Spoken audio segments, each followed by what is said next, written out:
Hello विद्यार्थियों, आप सभी लोगों का दीपक सर फिजिक्स @यूट्यूब चैनल में सभी लोगों का स्वागत है दोस्तों।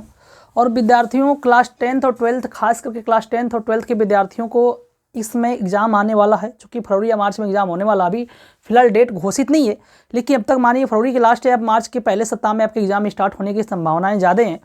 तो ऐसे में क्या होता है कि जब विद्यार्थियों का बोर्ड एग्जाम नज़दीक आता है तो दोस्तों को विद्यार्थियों को लगता है कि हम कैसे पढ़ें, पूरी किताब पढ़ें कि क्या करें, कौन कौन से हेडिंग पढ़ें, कैसे कौन हेडिंग एग्जाम में आने वाला है, कौन एग्जाम में नहीं आएगा। और बहुत सारे संशय, बहुत सारी मन में संशय बने होते हैं कि हम कैसे अपने बोर्ड के एग्जाम की तैयारी करें कि ताकि मेरा बहुत अच्छे से अच्छे नंबर आ सके बोर्ड एग्जाम में। तो दोस्त विद्यार्थियों, आपको बिल्कुल डरने की जरूरत नहीं है। और मैं आपको पूरी रणनीति बताऊँगा कि आपको क्लास 12th में या 10th के विद्यार्थियों को बोर्ड एग्जाम में सबसे बेहतर से बेहतर मार्क्स लाने हैं या टॉपर बनने हैं, तो कैसे आप पढ़ाई करेंगे, बहुत कम समय में बहुत अच्छे नंबरों को गेन कर सकते हैं, बहुत अच्छे नंबर प्राप्त कर सकते हैं सारे सब्जेक्टों में। तो देखिए विद्यार्थियों, आपके पास पूरी किताब पढ़ने के पास समय नहीं रह गया कि हर हेडिंग पढ़ें और हर न्यूमेरिकल को सॉल्व करें। इतना समय नहीं रह गया है। आपने जो पहले पढ़ा है उसको बस रिवीजन कर लीजिए और सारे सब्जेक्टों के जो अंशाल पेपर हैं, जो बोर्ड एग्जाम में अंशाल पेपर से होता क्या है कि जितने सारे बोर्ड एग्जाम में क्वेश्चन आने की संभावनाएं रहती हैं या जो पहले क्वेश्चन आए हुए रहते हैं उनका सब कलेक्शन होता है और बस वही अंशाल पेपर पूरा हल कर लीजिए। कम से कम 20-22 सेट या 25-30 सेट जो भी दिए होते हैं, 25-30 अगर 20-20 सेट हल कर लेते हैं मतलब मॉडल पेपर किसी भी सब्जेक्ट का, तो बहुत बेहतर से बेहतर नंबर गेन कर सकते हैं, प्राप्त कर सकते हैं विद्यार्थियों। जैसे कि हमारे पास क्या है, ये फिजिक्स का अंशाल है और फिजिक्स का अंशाल में हम सोचे हैं कि अगर पूरे अंशाल आपको हल करा जाएगा तो श्योर है कि पूरी अंशाल भी, पूरी इतनी मोटी अंशाल है और पूरी जितने क्वेश्चन में दिए बिल्कुल क्वेश्चन आपको बहुत आसानी तरीके से, बहुत आसान भाषा में आपको ऐसा पढ़ाया जाएगा कि आपको पूरा याद हो जाएगा। हेडिंग्स चाहे न्यूमेरिकल हो, चाहे थियरी हो, चाहे निगमन हो, एकदम बहुत बेहतरीन तरीके से विद्यार्थियों पूरा फिजिक्स आपको लर्न हो जाएगा, एकदम गारंटी के साथ करें। अगर आप मेरे चैनल में बने रहते हैं और प्लीज़ मेरे मेहनत को लाइक से सब्सक्राइब करना जरूर करें, भूलें मत दोस्तों। और अधिक से अधिक दोस्तों को शेयर करें ताकि मेरे चैनल को सब्सक्राइब करवाएं, ताकि और विद्यार्थियों के पास ये मैसेज पहुंच पाए और वो भी विद्यार्थी अपने क्लास बोर्ड एग्जामों में अच्छे नंबर से पास हो सके। तो अगर हम ये विद्यार्थी, देखिए बस मेरे पास दो ऑप्शन है, दो तरीके से मैं इसको सॉल्व करा सकता हूँ। पहला तरीका ये है कि जो मॉडल पेपर पहला है इसको मैं पूरा हल कराऊँ, तो इससे ये मतलब मुझे ये समझ में आ रहा है कि अगर इससे हल कराने से, पूरे हल कराने से बेहतर है कि अगर पहले क्वेश्चन, जैसे मॉडल पेपर जितने भी हैं इसमें, तो पहले चैप्टर से कितने क्वेश्चन हर पेपर में आया हुआ है उसको हम पहले सॉल्व कर लेते हैं। पहला चैप्टर हो जाएगा हमारा कंप्लीट, उससे रिवाइज भी हो जाएगा पूरी, यानी हमें चैप्टर वाइज मेरा रिवाइज भी हो जाएगा।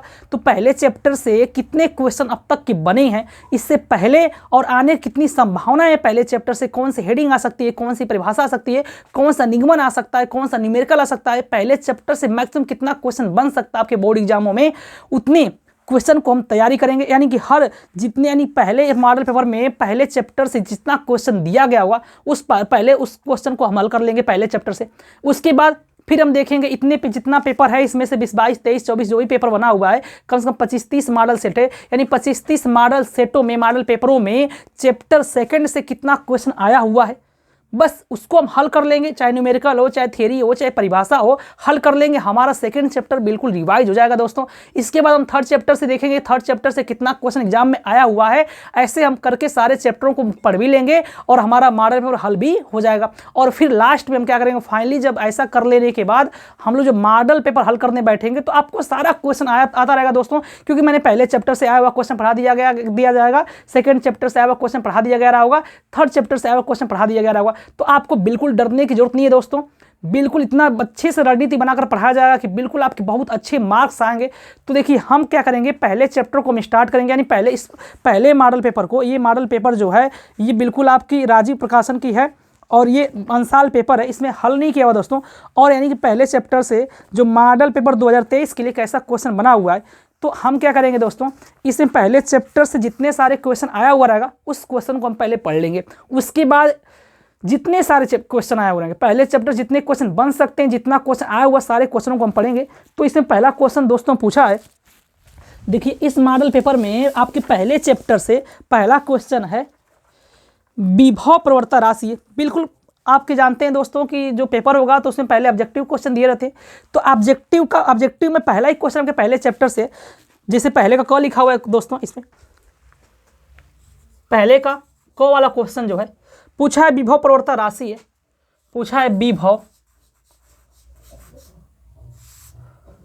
प्रवणता राशि है, विभव प्रवणता राशि है।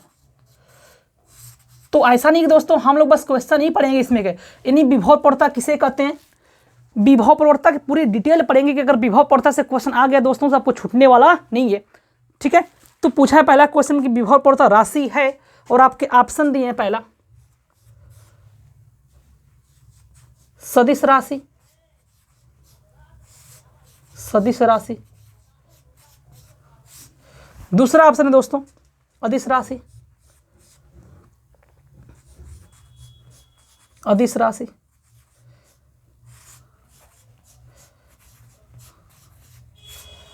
और तीसरा ऑप्शन है टेंसर राशि,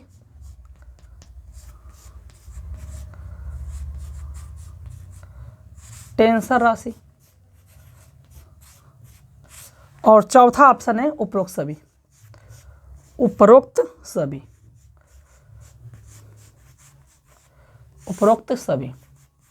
ये आपके पास पहला क्वेश्चन आपके मॉडल पेपर का पहले चैप्टर का पहला ही क्वेश्चन है। इसमें दिया हुआ कि विभव प्रवणता राशि है और इसमें से 4 ऑप्शन दिए गए विद्यार्थियों, इसमें से कोई एक ऑप्शन सही होगा। तो आइए हम विभव प्रवणता के बारे में टोटल डिटेल में पढ़ेंगे, विभव प्रवणता है क्या, इसमें से कौन सा ऑप्शन सही है। तो विभव प्रवणता इंग्लिश में बोलते हैं विद्यार्थियों पोटेंशियल ग्रेडियंट, यानी विभव प्रवणता होता क्या है। तो विभव प्रवणता को समझने के लिए आप सभी लोग जानते हो विद्यार्थियों, अगर ये प्लस क्यू आवेश है तो कोई आवेश अगर स्थिर, आपने पहला ही चैप्टर पढ़ा होगा, पहला चैप्टर आपका नाम है, पहले चैप्टर का पहली इकाई है इलेक्ट्रोस्टैटिक्स, स्थिर विद्युत की। जो लोग पढ़े होंगे उनको पता होगा कि पहली इकाई आपकी है 12th फिजिक्स का फर्स्ट पार्ट का पहला इकाई है इलेक्ट्रोस्टैटिक्स यानी स्थिर विद्युत की। और हम समझेंगे स्थिर विद्युत की है क्या, तो स्थिर विद्युत की भौतिक विज्ञान की वह शाखा है, वह ब्रांच है जिसमें आवेश के स्थिर होने का अध्ययन करते स्थिर विद्युत की कहलाता है। और हम ये जब तक यूनिट पढ़ते स्थिर विद्युत की तब तक आवेश स्थिर होता है, आवेश में किसी प्रकार का मूवमेंट नहीं होता, किसी प्रकार की गतिशीलता नहीं होती। आवेश क्या होगा, बिल्कुल पॉइंट चार्ज होगा और बिल्कुल रेस्ट अवस्था में होगा, यानी विराम अवस्था में होगा। और आपने पढ़ा होगा कि अगर आवेश स्थिर है तो अपने आसपास करता क्या है, वैद्युत क्षेत्र क्या करता है, उत्पन्न करता है, वैद्युत क्षेत्र उत्पन्न करता है। यानी स्थिर आवेश अपने चारों ओर वैद्युत क्षेत्र इलेक्ट्रिक फील्ड क्या करता है, उत्पन्न करता है। और ये आवेश स्थिर है तो इससे वैद्युत क्षेत्र की दिशा क्या होगी, धन आवेश से दूर होगी कि धन आवेश की ओर होगी। इसको समझने के लिए आपने पढ़े होंगे विद्यार्थियों का धन आवेश है और ये जो क्या करेगा, आवेश के चारों ओर क्या करेगा, वैद्युत क्षेत्र उत्पन्न करेगा आवेश, और इसकी दिशा होगी क्या, धन आवेश से दूर। कैसे पता चला मुझे, हम क्या करेंगे, एक परीक्षण आवेश लेंगे, एकांक धन परीक्षण आवेश लेते हैं Q0। अब आपने पढ़ा होगा कि अभी प्लस आवेश है, अभी प्लस आवेश है, क्या करेंगे, एक दूसरे को रिपल करेंगे, यानी ये जो प्लस Q आवेश है ये उधर प्रतिकर्षित होगा, दूर भागेगा। तो जिधर यानी जिधर धन परीक्षण आवेश चलने के लिए स्वतंत्र होता है उसी दिशा में क्या होता है, वैद्युत क्षेत्र की दिशा होती है। यानी कह सकते हैं कि अगर धन आवेश है तो धन आवेश से दूर वैद्युत क्षेत्र क्या होती है, दिशा होती है। ये धन आवेश है, ये आपको बात समझ में आ गया होगा कि धन आवेश से क्यों वैद्युत क्षेत्र की दिशा हम लेते हैं। अगर धन आवेश है तो धन आवेश से वैद्युत क्षेत्र दिशा क्या होती है, दूर होती है। अगर यहीं पर ऋण आवेश होता तो ऋण आवेश अगर होता तो वैद्युत क्षेत्र दिशा क्या होती है, ऋण आवेश की ओर होता। क्यों, क्योंकि यहाँ पे प्लस Q0 है और आप पढ़े हैं कि माइनस आवेश प्लस आवेश आपस में कौन सा बल लगाते हैं, आकर्षण बल लगाते हैं। अर्थात माइनस आवेश के कारण वैद्युत क्षेत्र की दिशा माइनस आवेश की ओर, यानी यहाँ पे इलेक्ट्रिक फील्ड की दिशा हो जाएगी आवेश की ओर हो जाएगी। और यहाँ पे इलेक्ट्रिक फील्ड की आवेश क्या होगी, आवेश से दूर होगी, धन आवेश से दूर। क्यों, क्योंकि परीक्षण आवेश जिस दिशा में चलने के लिए स्वतंत्र होता है वही वैद्युत क्षेत्र की दिशा होती है। तो यहाँ पे धन आवेश से दूर वैद्युत क्षेत्र की दिशा होगी और यहाँ पे ऋण आवेश की ओर वैद्युत क्षेत्र की दिशा होगी। और हमें पढ़ना है विभव प्रवणता क्या होता है। तो आपने पढ़ा होगा इसके पहले कि स्थिर बिंदु आवेश के कारण, स्थिर बिंदु आवेश के कारण उससे स्मॉल r दूरी पर कोई बिंदु P है तो बिंदु P पर वैद्युत विभव का मान होता कितना है, तो V इक्वल टू होता है 1/4 पाई एप्सिलॉन नॉट Q/r। यानी ये आपने पढ़ा होगा इतना वोल्ट होता है। विभव का मात्रक क्या होता है विद्यार्थियों, वोल्ट होता है दोस्तों विभव का मात्रक। यानी स्थिर बिंदु आवेश के कारण, ये भी आगे निगमन आएगा, क्वेश्चन पूछा हुआ तो सारे क्वेश्चन आपको पढ़ाए जाएंगे।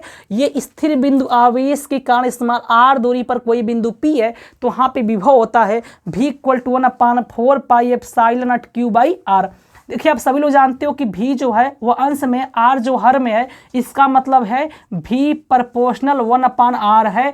दूरी यानी धन आवेश से दूरी बढ़ेगी, धन आवेश से अब दूर जितना वैद्युत क्षेत्र की दिशा में जाएंगे यानी दूरी के बढ़ने के साथ साथ विभव में क्या होगा, कमी होगा। दूरी जितना बढ़ेंगे धन आवेश से वैद्युत क्षेत्र से हम जितना दूर जाएंगे उतना विभव में कमी होगा।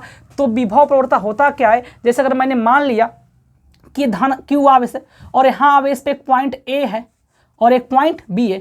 अगर आवेश से यहाँ से q आवेश से A की ओर जाएंगे यानी और यहाँ पे VA हो जाएगा और इस पॉइंट पे बिंदु कितना होगा, VA होगा, और q आवेश से B पॉइंट जाएंगे कितना होगा, VB होगा।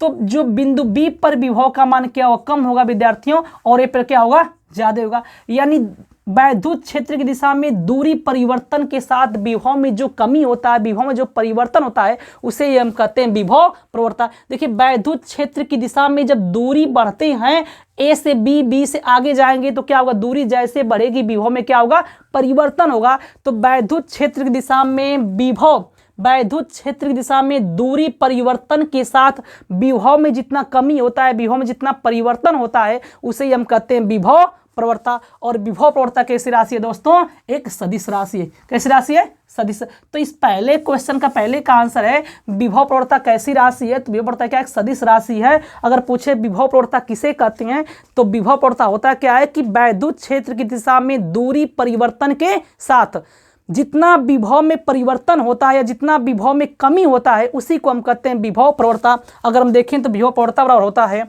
विभव प्रवणता बराबर, विभव प्रवणता बराबर माइनस डेल्टा भी, डेल्टा भी क्या, विभव में परिवर्तन है, और डेल्टा एक्स क्या है, दूरी में परिवर्तन। यानी वैद्युत क्षेत्र की दिशा में दूरी परिवर्तन के साथ विभव में जितना परिवर्तन होता है विद्यार्थियों, उसे हम कहते हैं विभव प्रवणता। और विभव प्रवणता इक्वल टू होता है माइनस डेल्टा बी अपन डेल्टा एक्स। माइनस ये बता रहा है कि वैद्युत क्षेत्र की दिशा में जितना दूर आप आगे बढ़ते चले जाएंगे, जितनी दूरी बढ़ेगी उतना ही विभव में क्या होगा, कमी होगा। इसे हम कहते हैं विभव प्रवणता। ये आपका पहला क्वेश्चन है विद्यार्थियों। तो आपके पहले क्वेश्चन का बिल्कुल पहला क्वेश्चन पहले चैप्टर से दिया गया है कि विभव प्रवणता कैसी राशि है, इसमें से कौन सा ऑप्शन सही है। तो 4 ऑप्शन दिए गए आपको, सदिश राशि, अदिश राशि, टेंसर राशि, उपरोक्त सभी। क्या सदिश राशि है विभव प्रवणता, क्या एक अदिश राशि है, क्या एक टेंसर राशि है, कि तीनों में से सब सही है, यानी चारों ऑप्शन यानी कि उपरोक्त सभी, ये तीनों सही आंसर है। तो इसमें से कोई एक ऑप्शन आपको चुनना होता है, कोई एक ऑप्शन सही होगा। तो विभव प्रवणता न तो यानी कि विभव प्रवणता न तो अदिश राशि है और न ही टेंसर राशि है। जब ये दोनों राशि नहीं है तो ये सभी तो वाला ऑप्शन तो सही हो ही नहीं सकता, ये तो ऑलरेडी क्या है, गलत दोस्तों। यानी विभव प्रवणता कौन सी राशि है, एकदम सदिश राशि है। और विभव प्रवणता होता है क्या है, तो वैद्युत क्षेत्र की दिशा में दूरी परिवर्तन के साथ जितना विभव में कमी होता है, जितना विभव में परिवर्तन होता है, उसे हम दोस्तों कहते हैं विभव प्रवणता। इसके आगे की वीडियो पार्ट 2 बनाया जाएगा दोस्तों, ताकि वीडियो काफ़ी लंबा चौड़ा हो जाएगा तो पढ़ने में भी दिक्कतें हो सकती हैं। वीडियो इसलिए ज़्यादा लंबा नहीं बनाया जा रहा है। तो इसके आगे क्वेश्चन अगले वीडियो में आपको पढ़ाया जाएगा या बताया जाएगा दोस्तों। तब तक के लिए धन्यवाद, और मेरे वीडियो को प्लीज़ लाइक और शेयर और सब्सक्राइब जरूर करें दोस्तों।